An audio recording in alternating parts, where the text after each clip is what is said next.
Hey tribe, what's going on? Hey, I want to show you guys something. This is kind of funny. So I'm at a hotel here in Seattle. I don't know if you guys can see this. Okay, good. You can see it right there. So see this car right there? That one. See how perfectly that guy parked? So I'm sitting here and I'm just waiting for someone to come pick me up to go do a meeting. And I'm looking out the window, which this is my view, by the way. Yeah, not that pretty. All the construct. I gotta pick better views. So I'm watching this guy. Oh look, he's there. Look, see him right here? Look, now he's getting in his car. Okay, so I watched this guy park, and here's what's funny. So he pulls in, okay, and then he backs up, and he's trying to back into the stall, and then he goes forward, and then he backs up again, doesn't quite get it right, and then he goes forward, and then he backs up again, and then he backs in, and it is like perfect. Okay, I mean, talk about. It is like you could take a ruler out and you could measure, and it would be the exact same distance on both sides of this thing.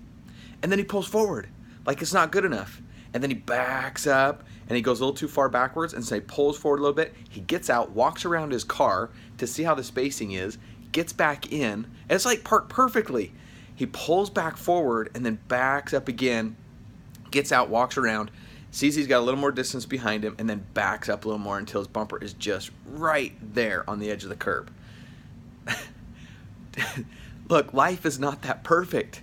Okay? Life is not that perfect. So what are you waiting on right now? What are you waiting on until it's perfect? Who are you waiting to call until you're perfect? Who are you waiting to call until the company is perfect? What thing in your life are you just stalling to wait until it's perfect? Look, I was taught a long time ago, anything worth doing is worth doing halfway.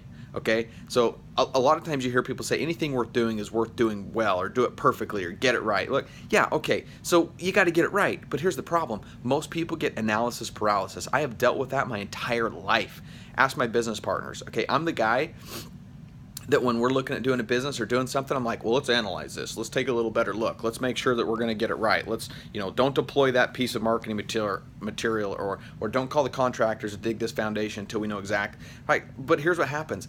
Luckily, I've been blessed to have business partners that are like, let's just jump forward and see what happens, and we'll fix it along the way. Right? Now, that's scary for someone like me, but it's been awesome because it's helped train me and develop my personality over the last few years, where now I'm all of a sudden becoming that person where it's like, I can see it. I go, okay, I got analysis paralysis. I just need to move forward. So some of you just need to move forward. Okay, stop studying the comp plan. Stop studying the marketing material. Stop trying to memorize the presentation.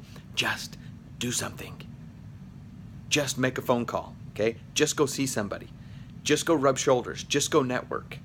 So what'll happen is when you just start moving forward, you'll get a little momentum, and then you can lean into that momentum, and then you start getting it as you go along, okay? So if you're backing up and pulling forward and backing up and pulling forward until you get it perfectly, you're never going to get out of the vehicle, okay? But you got to get out of the vehicle and you got to start moving forward. So just do something. Pick one thing, count to 3, 1, 2, 3, go. Okay, just make yourself do it. Analysis paralysis will kill your business, okay? So get the courage, just do something. See you on the next video, guys.